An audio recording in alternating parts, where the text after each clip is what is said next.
Hello students, and welcome back to another geometry video. You know what to do. Pause the video, try this problem in your notes, and then unpause it to do it with me.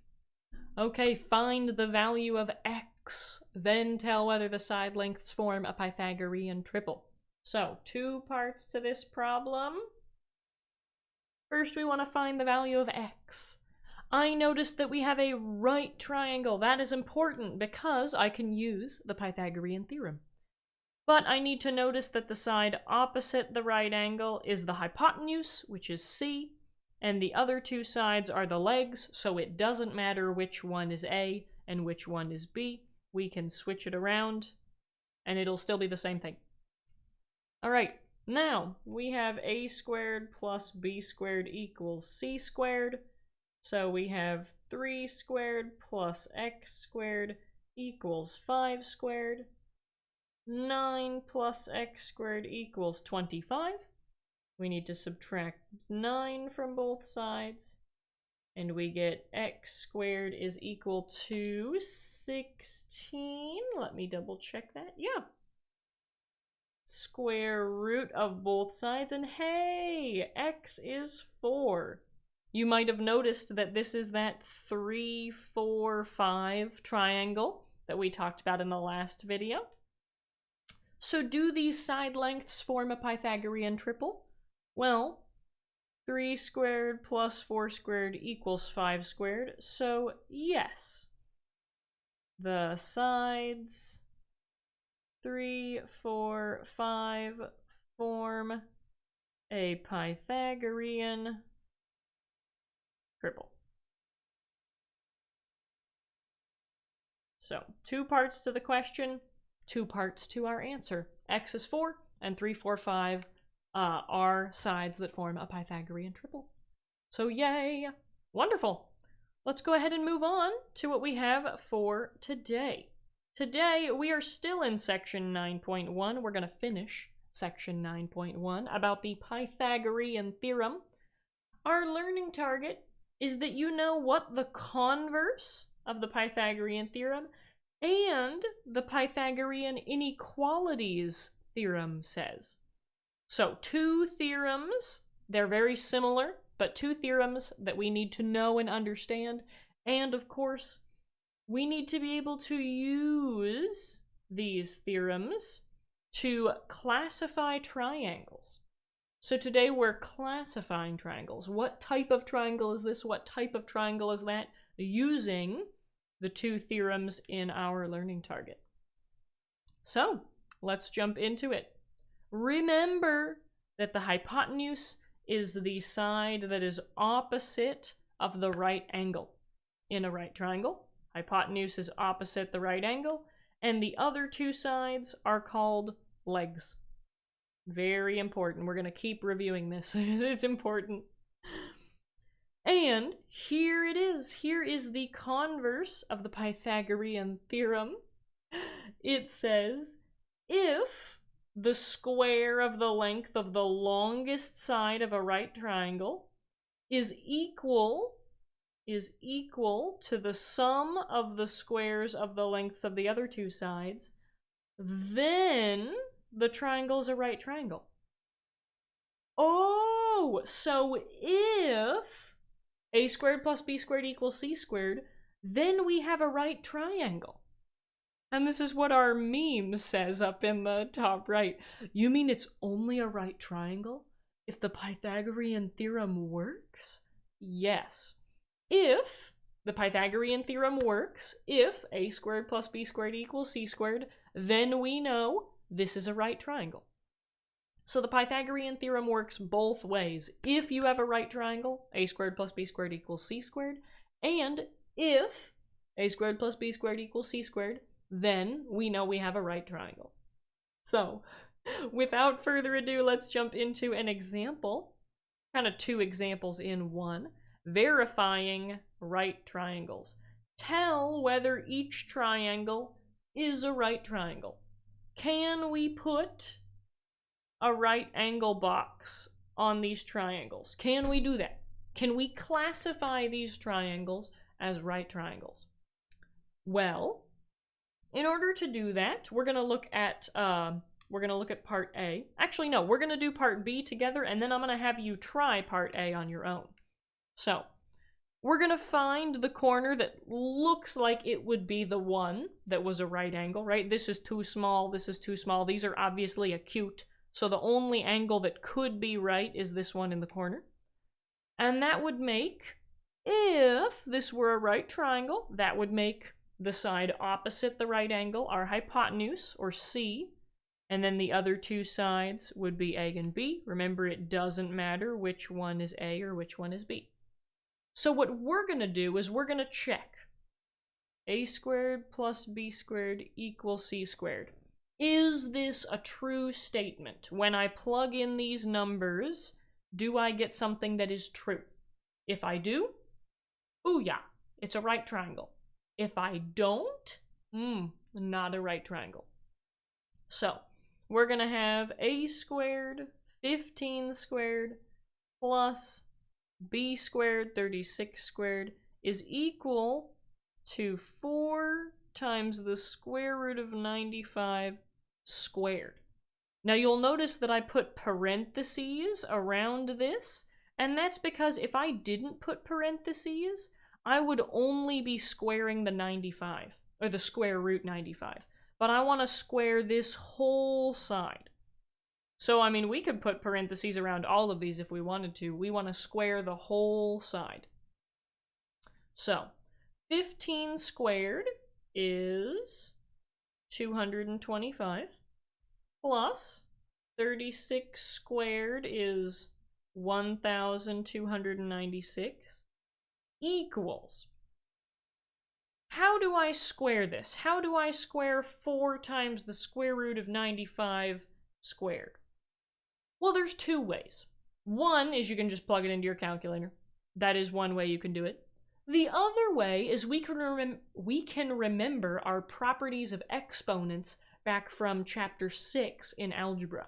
So this square, because I have the parentheses, this square goes to the 4 and to the square root 95. So right now I have 4 times the square root of 95. So what I'm going to do is I'm going to square 4. 4 squared is 16. And I'm going to multiply that by the square root of 95 squared. Now, what is the square root of 95 squared?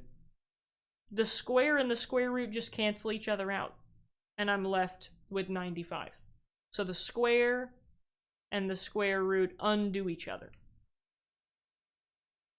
So 4 times the square root of 95 squared is equal to 16 times 95. So let's simplify this. 225 plus 1,296 is 1,521. And what is 16 times 95? 16 times 95 is 1,520. Ooh, off by 1. 1,521 versus 1,520. We were off by 1. But are these numbers equal to each other? No, they're not the same number. They are not the same number, which means this is not a right triangle. Because a squared plus b squared doesn't equal c squared. That's what this told us. A squared plus b squared doesn't equal c squared. So this is not a right triangle. Alright, at this point in time, I would like you to pause the video and try part A on your own. This will be a really good check of your understanding of how you're doing with the converse of the Pythagorean theorem. Unpause the video and we'll do it together.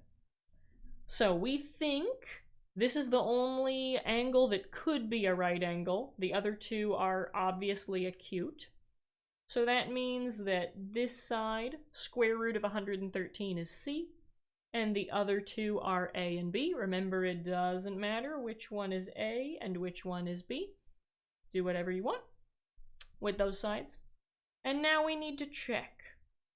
Does a squared plus b squared equal c squared? Well, we have 8 squared plus 7 squared equals the square root of 113 squared. 8 squared is 64 plus 7 squared is 49 equals the square root of 113 squared. Remember, the square root and the square cancel each other out, and we're left with 113. So, does 64 plus 49 equal 113? Yes. Yes, it does. And is 113 equal to 113? Yes, those are the same number. So, 113 equals 113. A squared plus b squared equals c squared. And that means, yes, we have a right triangle. Yes, we do have a right triangle. Let's check and make sure that we were correct. For part A, 113 equals 113. The triangle is a right triangle. And for part B, 1520 is not equal to 1521. So the triangle is not a right triangle. Woohoo! Yay. Now, our learning target talked about 2 different theorems that we needed to learn about. We have learned about the converse of the Pythagorean theorem. Now it's time to learn about the Pythagorean inequality theorem. So, what this says is that for any triangle ABC, where C is the length of the longest side, so C is still the longest side, the following statements are true. If c squared is smaller than a squared plus b squared, then the triangle is acute. Excuse me. If c squared is bigger than a squared plus b squared, then the triangle is obtuse.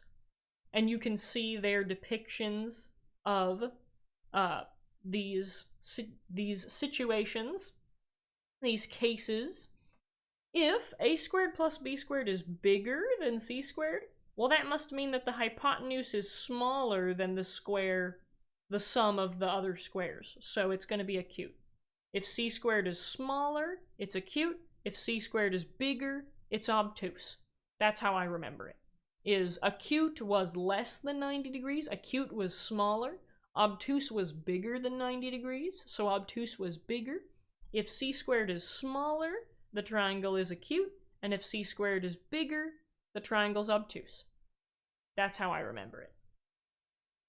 So, if you don't understand this theorem just yet, that's okay. I think seeing an example is going to help us wrap our brains around this.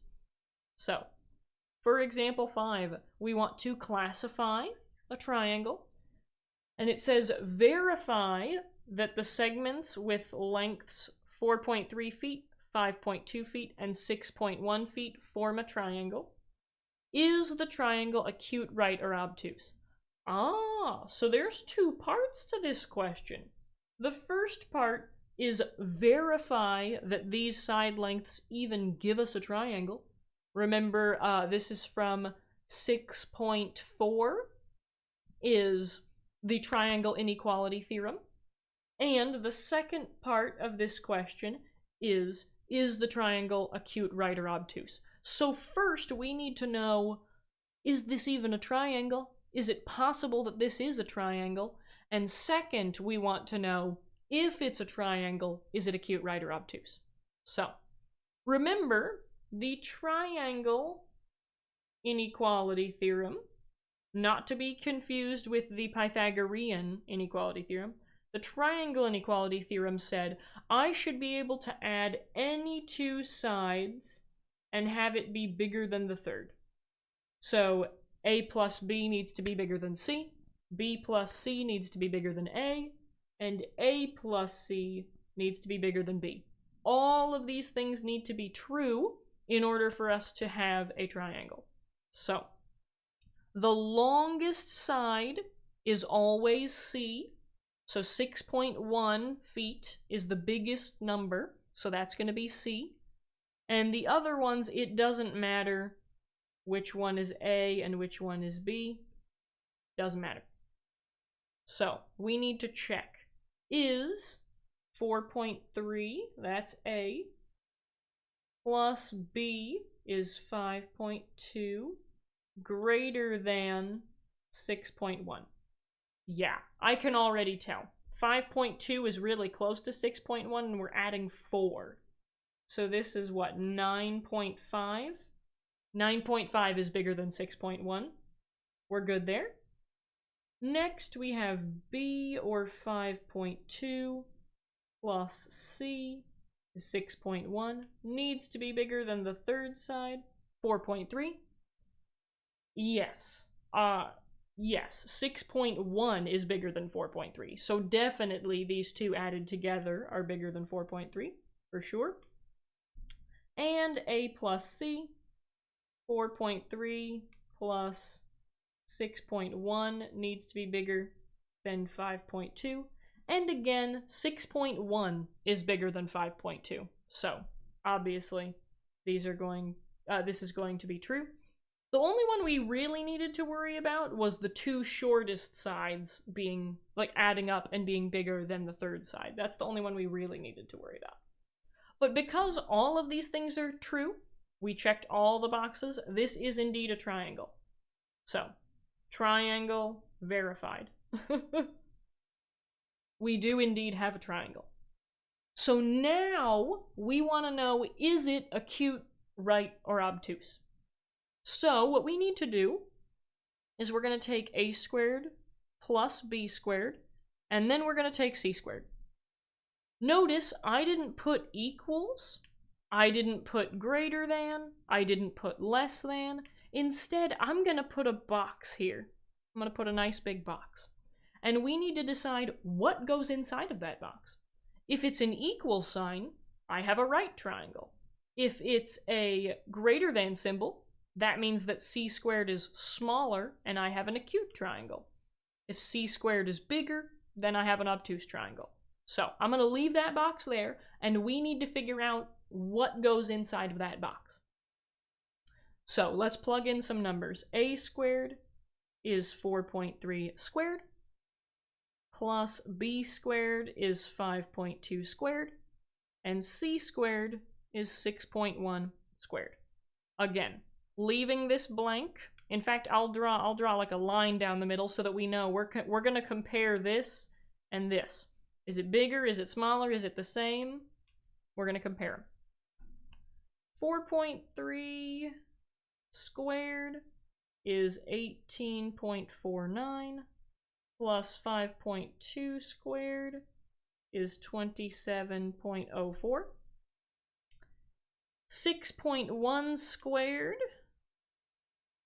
is 37.21.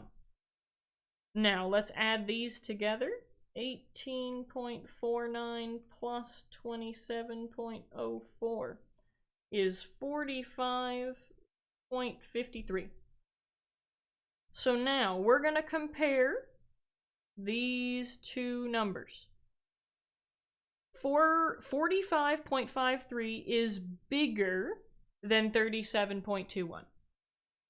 45.53 is bigger than 37. 45 is bigger than 7. Yes, this is true. So, what this means is that c squared is smaller than a squared plus b squared, because it's on the small end of the alligator mouth, right?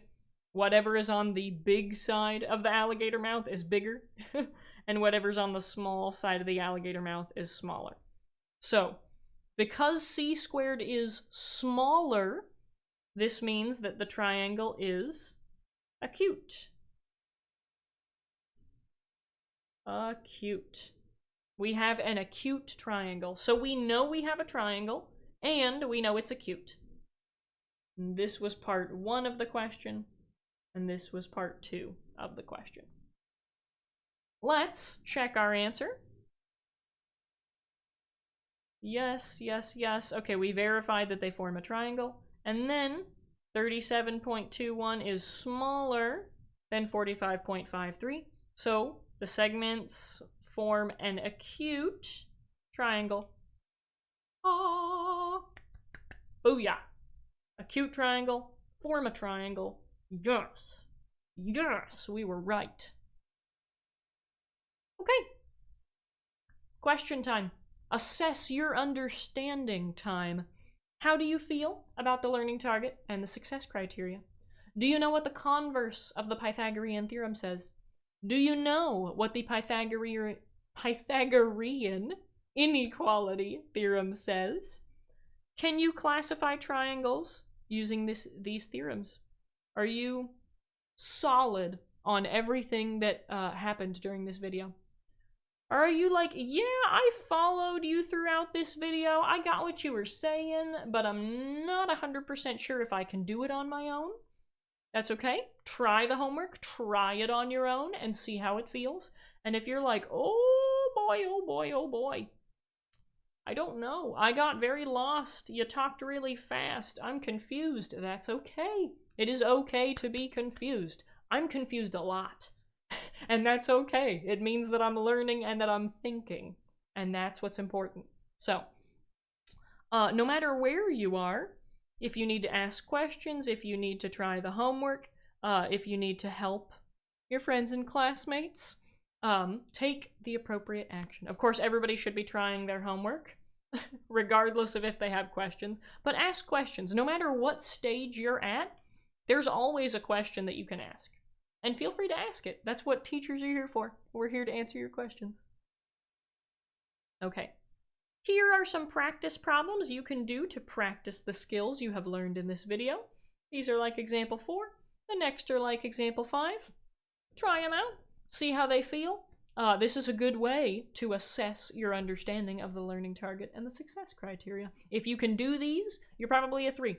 If you can kind of sort of do some of them, you're probably a 2. And if you're like, don't even know where to start, then you're a 1. And that's okay.